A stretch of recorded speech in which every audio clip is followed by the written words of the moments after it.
Damos gracias entonces al Señor.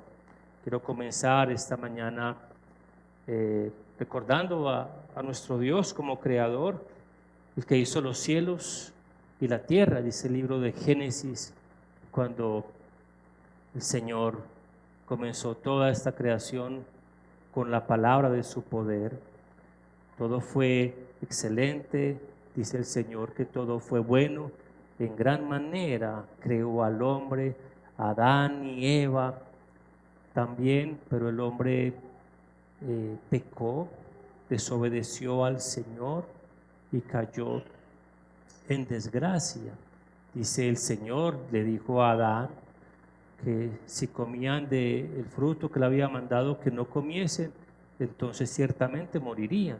Y eso fue lo que ocurrió al comer. Ellos murieron espiritualmente, fueron separados de Dios, alejados por causa del pecado, de ese Dios santo.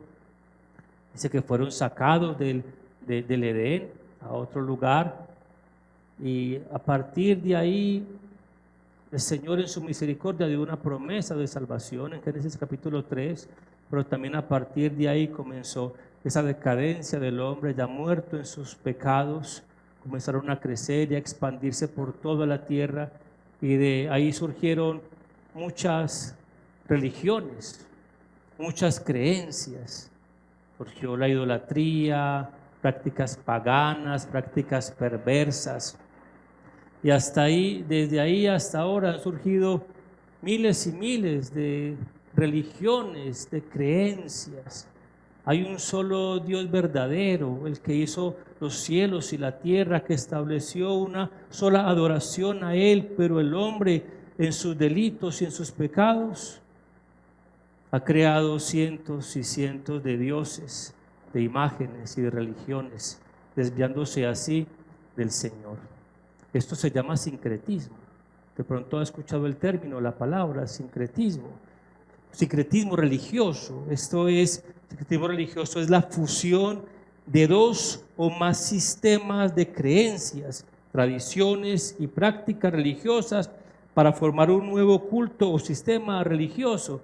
Es como la unión o esa amalgama de varias religiones o tradiciones, y de ahí salen nuevos cultos, nuevas creencias, nuevas prácticas. De hecho, el ser humano siempre ha sido un adorador de muchos ídolos y de muchos dioses. En nuestro caso, en nuestro medio como iglesia, con nuestra fe cristiana, podríamos decir que es la mezcla de la fe bíblica con otras creencias, prácticas o valores que no provienen de la revelación de Dios.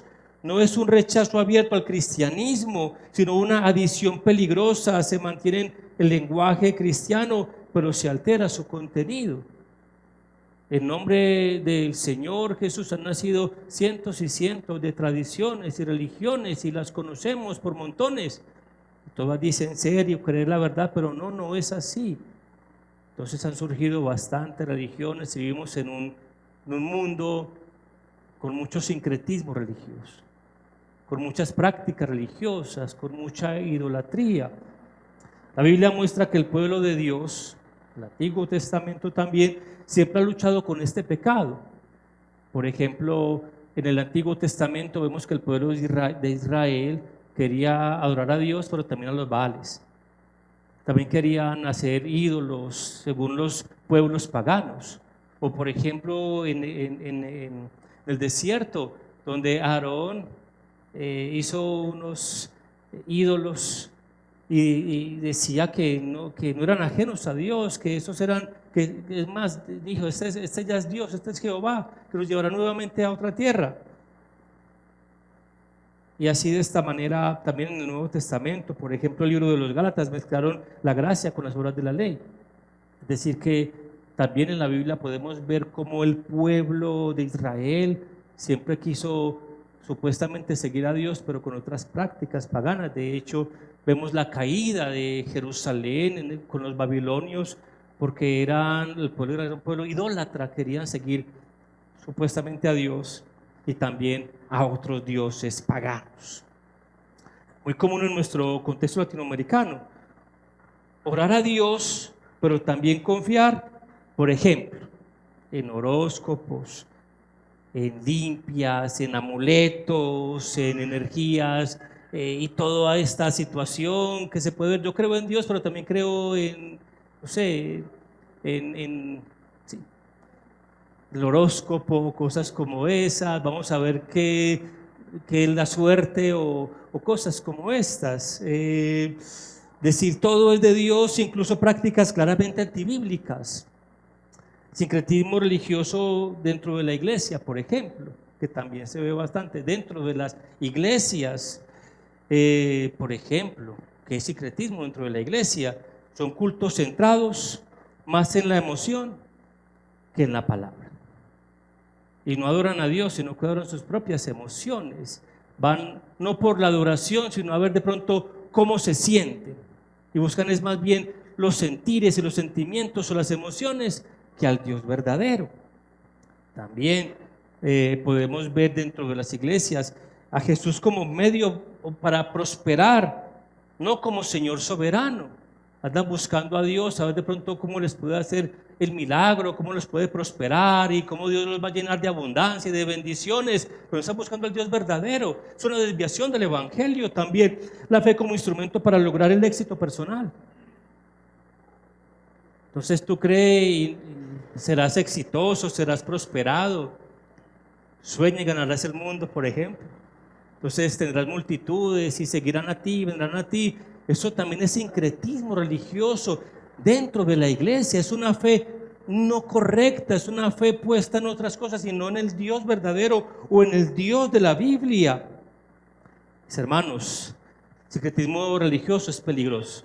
Es peligroso para la iglesia. ¿Por qué? Porque distorsiona el evangelio. Muestra un evangelio que no es. Un evangelio engañoso. Un evangelio mezclado deja de ser evangelio. Roba la gloria de Cristo. El Cristo no es suficiente, entonces no es Señor. Engaña la conciencia, produce una falsa seguridad espiritual, debilita la iglesia. Mis hermanos, hay un solo Dios. Hay un solo Señor soberano. No hay varios dioses, hay uno solo. Juan 14:6 dice, Jesús dijo: yo soy el camino, la verdad y la vida. Nadie viene al Padre sino por mí. No hay dos caminos, hay un camino, no hay varias verdades, hay una sola verdad. Hechos 4:12, el apóstol Pedro dice: y en ningún otro hay salvación, porque no hay otro nombre bajo el cielo dado a los hombres en que podamos ser salvos, solamente en el nombre de ¿quién? De Jesús. No hay otro Dios, hay un solo Dios verdadero. El hombre en su ignorancia ha querido crear otros dioses en busca de satisfacer sus propios apetitos. El hombre anda buscando satisfacer sus propias necesidades y quiere acomodar a Dios a su vida. Eso es completamente incorrecto. El Señor es soberano. Y el texto que corresponde para hoy lo leyó el hermano Felipe al comienzo. Es Mateo capítulo 8, versículo 14 al 22, donde muestra su gracia, pero también muestra la exigencia y la demanda del evangelio del cristianismo. No solamente sanidad y milagros y bendición, también hay una demanda al evangelio. También se demanda. Y eso es lo que hace el Señor, y creo que lo pone perfectamente en este texto. Pone esa gracia soberana de sanidad, pero también aterriza a aquellos que lo querían seguir. Estaba viendo muchos milagros, claro que sí, sanidades, echando fuera demonios el Señor, y cuando veían toda esta exposición de milagros, pues cómo no, te queremos seguir, Señor, te queremos seguir. Pero el Señor, en el texto que leeremos a continuación, digamos que dice: un momento, tienes que evaluar verdaderamente si me quieres seguir o no. El texto que corresponde para hoy entonces es Mateo capítulo 8, versículo 14 al 22, y quiero que lo leamos por favor nuevamente. Hechos, Mateo 8, 14 al 22 dice: vino Jesús a casa de Pedro y vio a su suegra de postrada en cama con fiebre, y tocó su mano y la fiebre le dejó, y ella se levantó y le servía.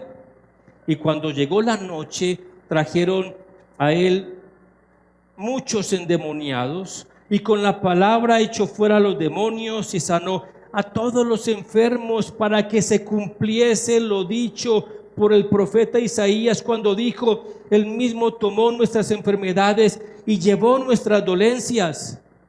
Viéndose Jesús rodeado de mucha gente, mandó pasar al otro lado, y vino un escriba y le dijo: Maestro, te seguiré a donde quiera que vayas. Jesús le dijo: las zorras tienen guaridas y las aves de los cielos nidos, mas el Hijo del Hombre no tiene donde recostar su cabeza. Otro de sus discípulos le dijo: Señor, permíteme que vaya primero y entierre a mi padre. Jesús le dijo: sígueme, deja que los muertos entierren a sus muertos. El título de la predicación de esta mañana es: la gracia que sana, el llamado que lo exige todo. La gracia que sana, el llamado que lo exige todo. Y tocaré 3 puntos en esta mañana, que son los siguientes: la gracia que sana y restaura. Segundo punto es el costo del discipulado, y el tercer punto es la urgencia del llamado. Dios sana soberanamente. Les vemos desde todo el capítulo 8, un capítulo de sanidades. Capítulo 8, versículo 1, vemos cómo comienza el Señor descendiendo del monte, donde había dado un maravilloso sermón, y se encuentra con un leproso. Recordemos que la lepra era una enfermedad terrible y terminal en su tiempo, no tenía cura. Le dijo: Señor, si quieres puedes limpiarme. Y el Señor dice que dijo: sí quiero, sé limpio. Al instante lo tocó al leproso y le sanó. Seguido a esto,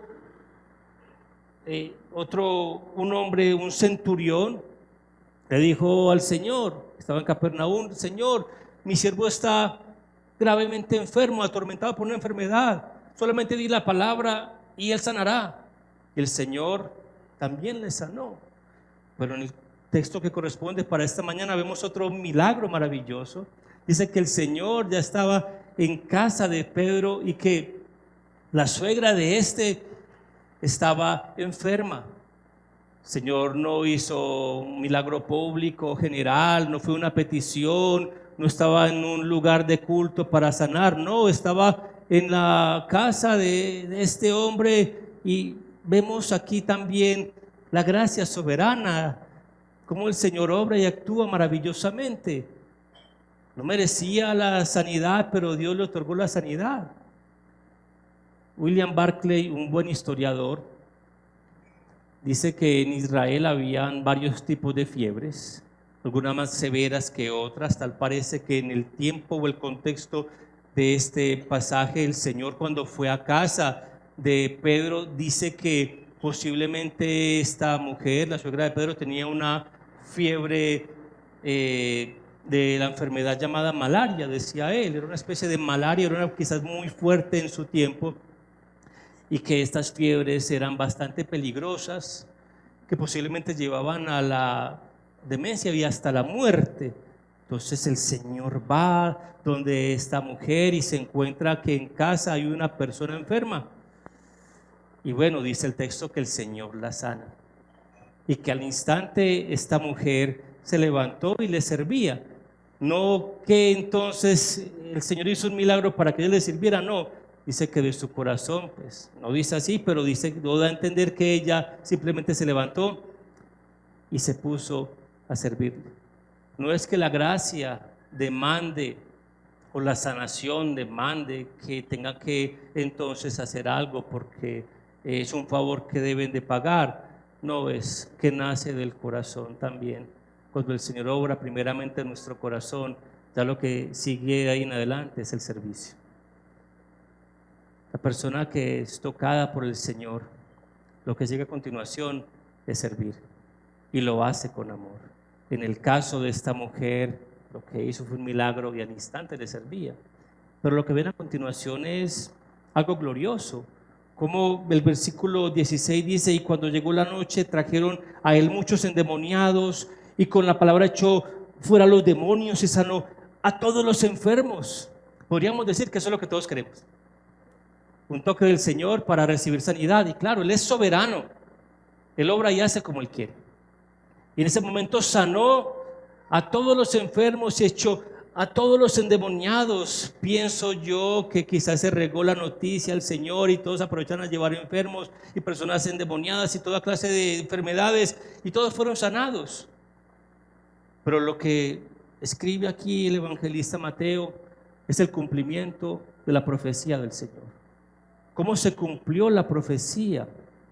Dice el versículo 17, para que se cumpliese. ¿Para que se cumpliese qué? ¿Lo dicho por quién?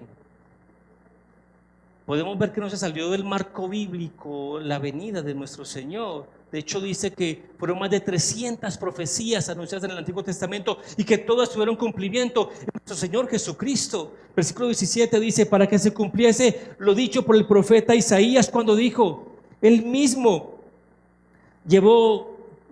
tomó nuestras enfermedades y llevó nuestras dolencias. Jesús mismo era el cumplimiento de la promesa y la profecía. Aquí estaba Jesús, el prometido, el deseado, el anunciado, y ahí en medio de todos ellos. Y todas las profecías se cumplieron. De hecho, el libro de Mateo usa bastante lo dice así bastante, dice, para que se cumpliese lo dicho. Por ejemplo, la primera profecía que aparece en Mateo fue su nacimiento. Y fue muy particular. Mateo capítulo 1, el versículo 21, hablando acerca de Jesús, dice, y dará solo un hijo y llamará su nombre Jesús, porque Él salvará a su pueblo de sus pecados. Versículo 22, Mateo 1, 22, todo esto aconteció ¿para qué? Para que se cumpliese lo dicho por el Señor por medio del profeta cuando dijo, he aquí una virgen concebirá y dará a luz un hijo y llamará su nombre ¿cómo? Emmanuel. No es casualidad lo que el Señor hizo, todo tuvo un cumplimiento profético. Su nacimiento dice que nació de una virgen, es bastante extraño, pero era una señal del Mesías. También habla Mateo capítulo 2, el versículo 15, y estuvo allá hasta la muerte de Herodes para que se cumpliese lo que dijo el Señor por medio del profeta cuando dijo, de Egipto llamé a mi hijo. También cumplimiento.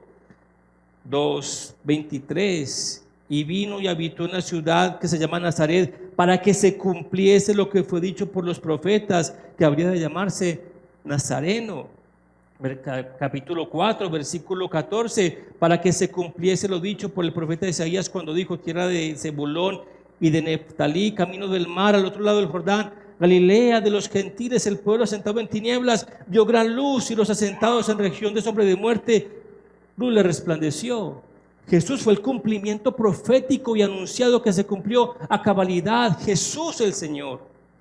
Ya que estaba mostrando su grandeza, su poder, su señorío, sanando. Él hizo todo el universo y todo lo que existe.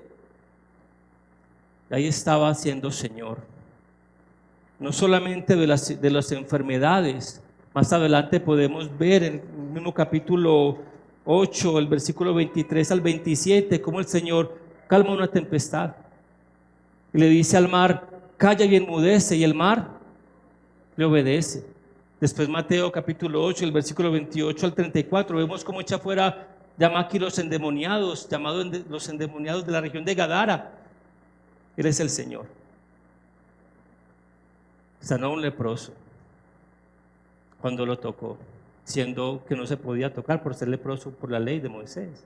Sanó a un hombre por la palabra de su poder, simplemente dijo la palabra y fue sanado. Tocó a la suegra de Pedro y esta sanó.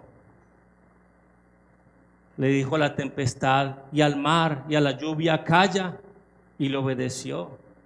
Vinieron unos endemoniados y también expulsó los demonios. Él es el Señor y fuera de Él no hay otro. Lo que está exponiendo Mateo es que Él es el soberano de la creación. Él tiene el poder y la autoridad porque es el dueño de todo lo que hay y de todo lo que existe. Y así como se cumplió perfectamente esta promesa de que Él es el Mesías Cristo, el que vino a salvar y se cumplió a cabalidad. Lo veremos ahorita en la escena que vamos a compartir, Isaías capítulo 53, que precisamente toca este versículo acá el evangelista Mateo. Vemos cómo el Señor murió según estaba establecido, y también cómo resucitó según Él también lo había dicho y estaba también profetizado. Y falta una promesa: Él vendrá por segunda vez. El Señor vendrá por segunda vez. Algún día se cumplirá esa promesa. ¿Cuándo? Solamente Él lo sabe, en su infinito poder y sabiduría. Los hombres nos ocupamos lastimosamente mucho de la vida en esta tierra, y claro, que ocuparnos de esta vida, pero qué bueno que pensásemos un poquito más en la promesa que Él dejó y hicimos conforme a esa promesa. El apóstol Pablo, cuando segunda de Timoteo, su última carta, en su despedida a Timoteo, le dice que les esperada la corona, bueno, ese galardón que tiene el Señor, y también dice: y a todos aquellos que aman su venida o que esperan su venida. Mis hermanos, Jesús se está mostrando acá como el Señor, y que Él cumple a cabalidad todas sus promesas. Él es el Mesías Cristo. Y no solamente el Señor aquí en la Biblia que aparece en este tiempo, es el Señor de todos los tiempos. Hebreos 13:8 dice: Él es el mismo de ayer, de hoy y por los siglos. Él es el mismo, Él no cambia. Él es el Señor también, nuestro hoy, que sigue sanando y que sigue salvando, pero que sana conforme a su voluntad. El texto no quiere decir que el Señor nos tiene que sanar siempre. Entonces, mire que Él se comprometió y que nos tiene que sanar porque hay una promesa de sanidad. No. Le estaba mostrando su señorío y estableciendo esa profecía, o cumpliendo esta profecía anunciada 700 años antes por Isaías. Sanó a todos los enfermos.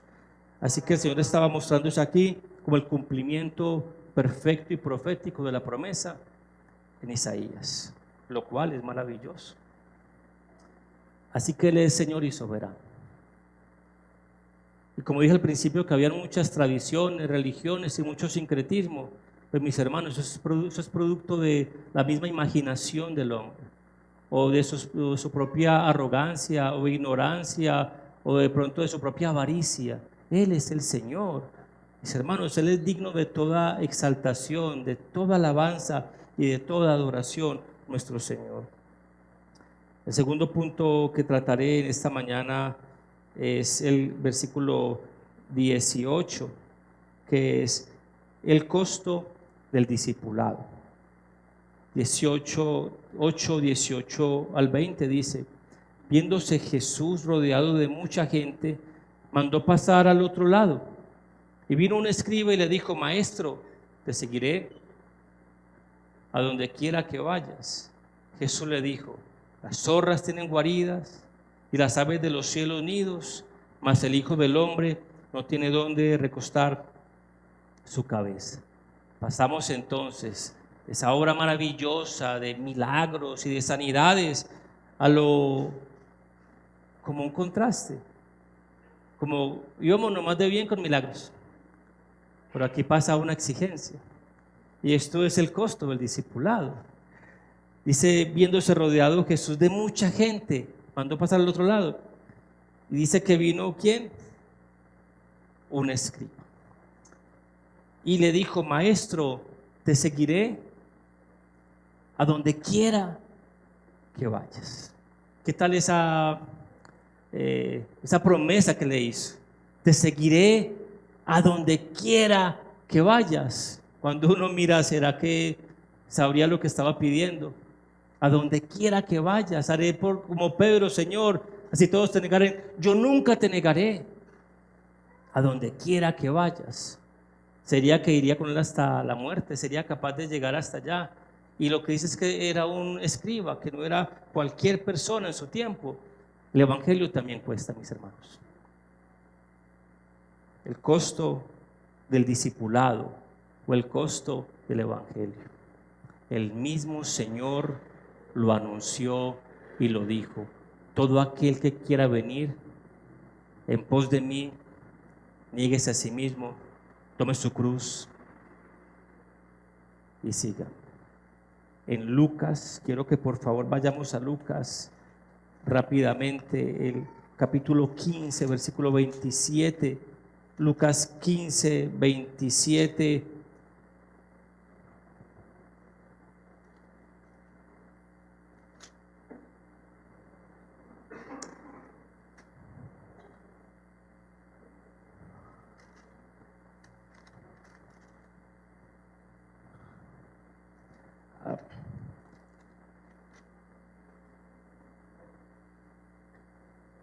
Dice el Señor, el que nos lleva su cruz y viene en pos de mí, no puede ser mi discípulo. Este es el texto, ¿cierto? No, perdón, es 14, 27. Me equivoqué aquí al anotar. Lucas 14, 27. Y el que no lleva su cruz y viene en pos de mí, no puede ser mi discípulo. Porque ¿quién de vosotros, queriendo edificar una torre, se sienta primero y calcula los gastos a ver si tiene lo necesario para acabarla? No sea que después que haya puesto el cimiento y no pueda acabarla, todos los que la vean comiencen a hacer burla de él, diciendo: este hombre comenzó a edificar y no pudo acabar. O que rey al marchar a la guerra contra otro no se sienta primero y considera si puede hacer frente con 10,000 al que viene contra él con 20,000, y si no puede, cuando el otro está todavía lejos, le envía una embajada y le pide condiciones de paz. Así pues, cualquiera de vosotros que no renuncia a todo lo que posee no puede ser mi discípulo. ¿Tiene un costo el evangelio? Sí. Claro, hay una gracia maravillosa. Pero ¿qué demanda el Señor? Lo demanda todo. El Señor entregó su vida por amor a nosotros. El Señor entregó su vida por amor. Y Él lo demanda todo. Es más, los versículos anteriores al texto que acabo de leer, versículo 25, 14 a 25, dice el Señor, dice el evangelista: grandes multitudes iban con él, y volviéndose les dijo. ¿Grandes qué? Grandes multitudes, muchas personas iban con él, dice, y volviéndose les dijo: si alguno viene a mí y no aborrece a su padre y madre, mujer e hijos y hermanos y hermanas, y aún también su propia vida, no puede ser mi discípulo. El que no lleva a su cruz y viene en pos de mí, no puede ser mi discípulo. No es que nos esté mandando a ver a la familia, al contrario, nos llama a amarlos.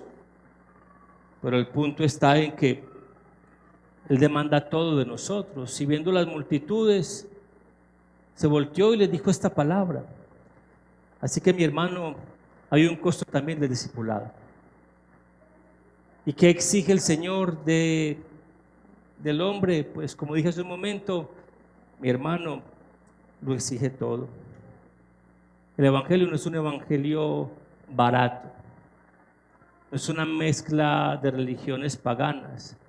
No, el evangelio es único y verdadero y no se puede rebajar. El Señor no le mendigó el evangelio, ni su palabra, ni su vida a nadie.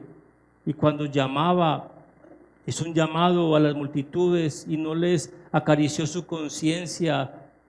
Los puso como: bueno, ¿realmente ustedes me quieren seguir a mí? ¿O hasta dónde me quieren seguir? Realmente el evangelio vale. El evangelio realmente es ese llamado que nos hace el Señor a todos a seguirlo a Él completamente.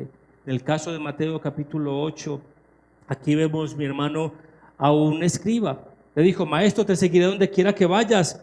Suena bien, pero Jesús responde con una advertencia: las zorras tienen guaridas, mas el Hijo del Hombre no tiene dónde recostar su cabeza. Los escribas, digamos que tenían la Biblia, conocían la ley, tenían conocimiento, prestigio, pero Jesús le muestra que seguirlo no es cuestión de entusiasmo momentáneo, sino de renunciar a la seguridad humana. Los escribas en el tiempo eran quizás los más letrados y tenían una posición política muy alta en el tiempo del Señor. Estaban los fariseos, los saduceos y escribas. Estos escribas entonces tenían una alta posición dentro de los gobiernos en su tiempo. Y se le aparece este hombre a decirle al Señor que lo seguiría donde quiera que vayas. Y lo que dice el Señor es una metáfora. Dice el versículo 20: las zorras tienen guaridas y las aves de los cielos nidos, mas el Hijo del Hombre no tiene donde recostar. No es que no tenía donde vivir o donde dormir, o que dormía por ahí en cualquier cueva. No era eso lo que quería dar a entender. Era que no le podía ofrecer nada. Te quiero seguir, Señor, a donde quiera que vayas. Y el Señor como que le dice: un momento, Jesús no rechaza al escriba, pero sí destruye sus falsas expectativas. ¿Lo rechazó? No, pero sí destruyó esas falsas expectativas que él tenía para con el Señor. Él creía que simplemente era seguirlo a él y ya iba a estar lleno de abundancia, de sanidades y quizás todo eso, pero no era así. No tenía nada para ofrecerle. Así como el joven rico que fue donde el Señor le dijo: Señor, ¿qué debo hacer para tener la vida eterna? El Señor le dijo: vende todo lo que tienes y sígueme. Y al final el joven le dijo: pues que no, porque tiene muchas posesiones. Mi hermano, el Señor es un Dios de amor y gracia, que sana soberanamente cuando Él quiere, pero también exige. Y cuando exige es el costo, amado, del discipulado, el costo del discipulado. Y por último, versículo 21, la urgencia del llamado. 21 y 22 dice: otro de sus discípulos le dijo: Señor, permíteme que vaya primero y entierre a mi padre. Jesús le dijo: sígueme, deja que los muertos entierren a sus muertos. De hecho, el evangelista Lucas amplía un poquito más lo que el Señor dice en esta porción de la Biblia. Y quiero que por favor lo leamos. Lucas 9, 57 al 62. El Evangelio según San Lucas 9, 57 al 62. Dice el Señor de la siguiente manera: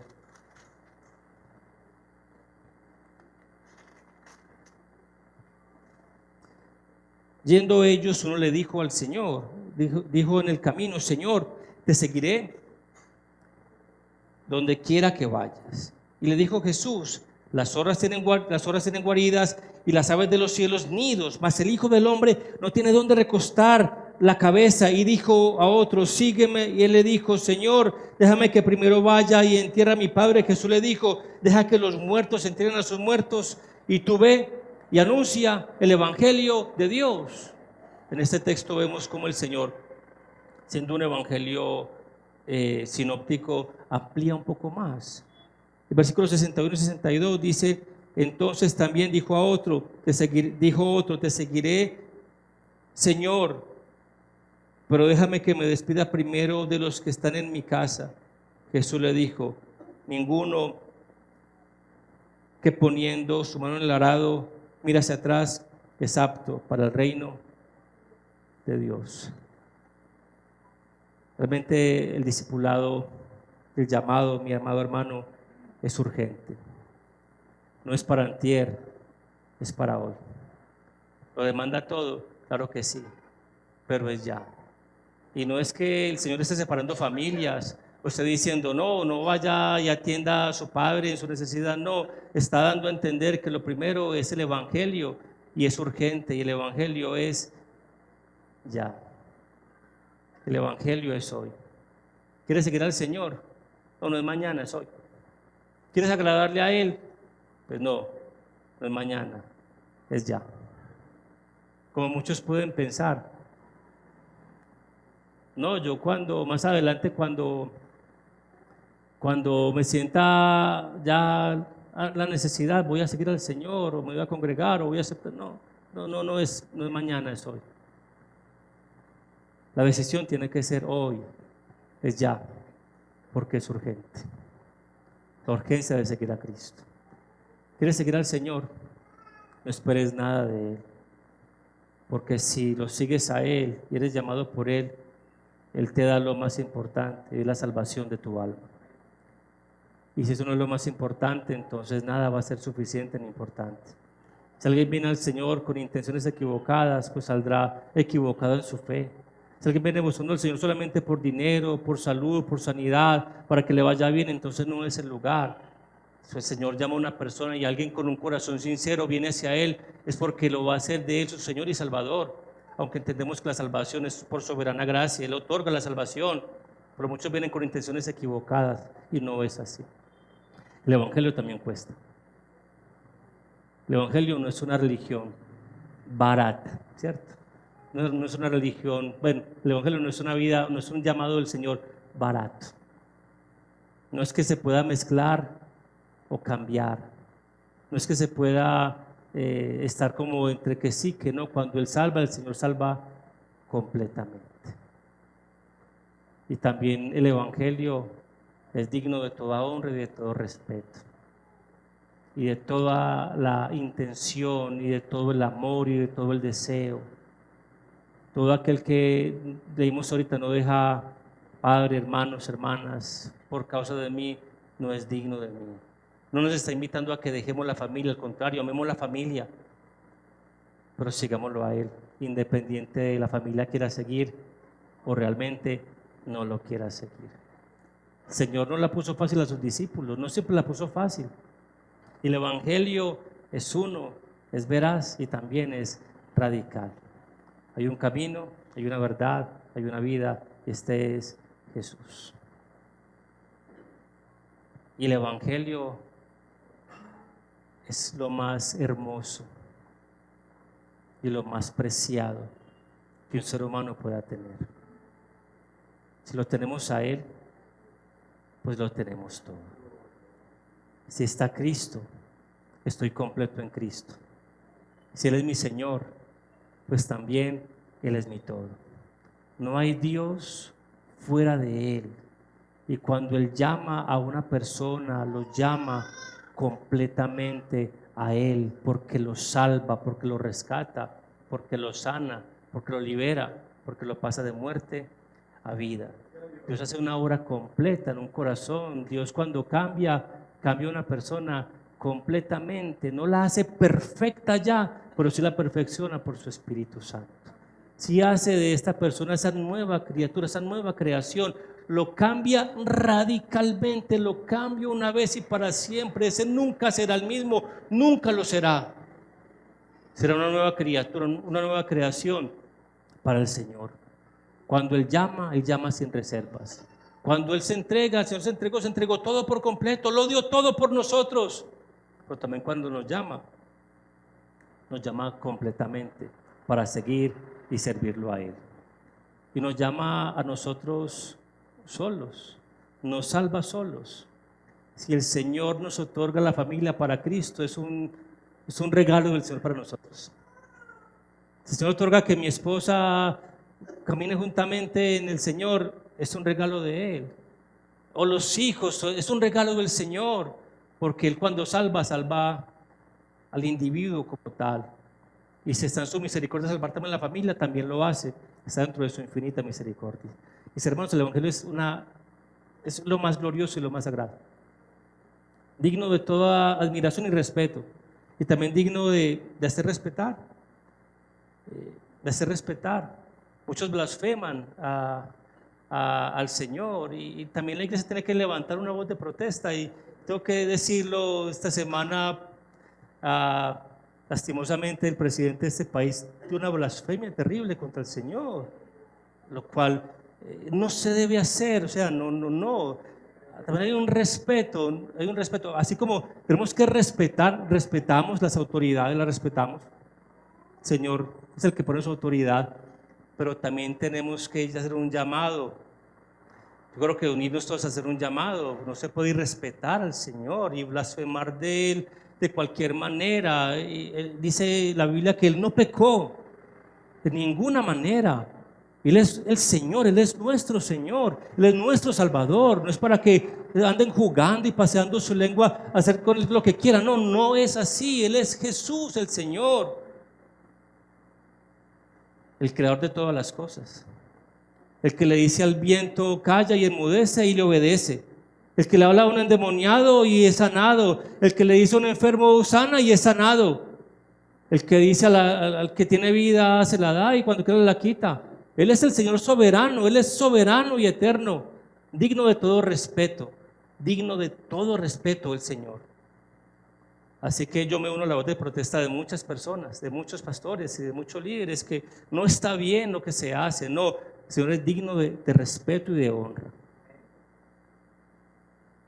Él vendrá por segunda vez como Señor, como soberano y como eterno. Y toda lengua confesará que Jesucristo es el Señor, para gloria de Dios el Padre. Él es el Señor, Él es soberano.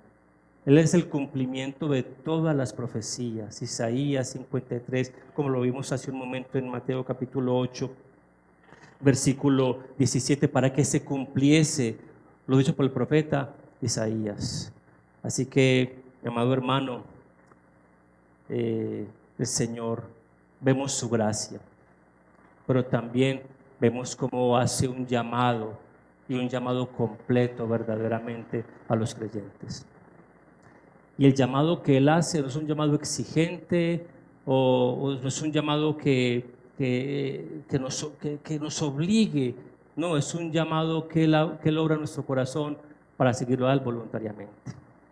Así que, mi amado hermano, por último quiero decir, antes de pasar a la cena, versículo 8:22, Jesús le dijo: sígueme, deja que los muertos se entierren. El año pasado sufrimos algunos hermanos dolores familiares por seres queridos que partieron.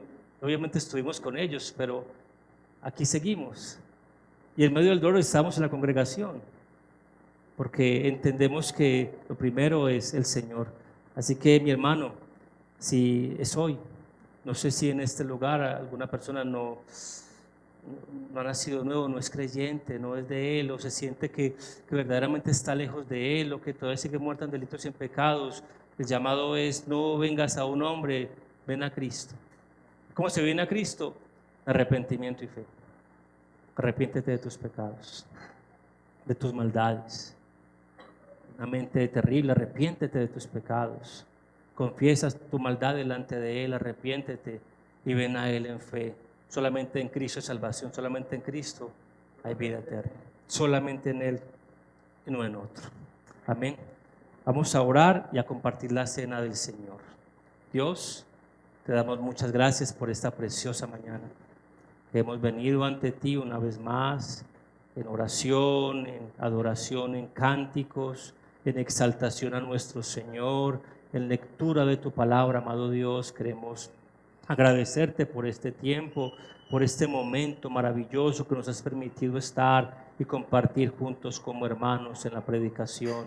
Señor, es un llamado urgente que tú haces, amado Señor. Es un llamado a seguirte sin reservas, sin restricciones. Es un llamado a que te entreguemos completamente, a que tomemos tu cruz y te sigamos, amado Señor, a morir al yo, a morir al pecado cada día más, a morir a la maldad, a la impiedad, a la infidelidad, a morir cada día más a ese yo que nos quiere llevarnos a lo malo, a morir a nosotros mismos, para seguirte a ti, amado Señor. Es vivir una vida, Señor, que te agrade, que te honre, que te glorifique, amado Señor. Así como haces un llamado, amado Dios, que no tienes para ofrecernos nada humanamente, hablando humanamente, pero nos ofreces todo por gracia y por amor. Nos das la salvación y aparte de eso nos das, amado Señor, tantas cosas que a veces aún decimos que ni merecemos. Gracias te damos, Señor, por este tiempo, por la congregación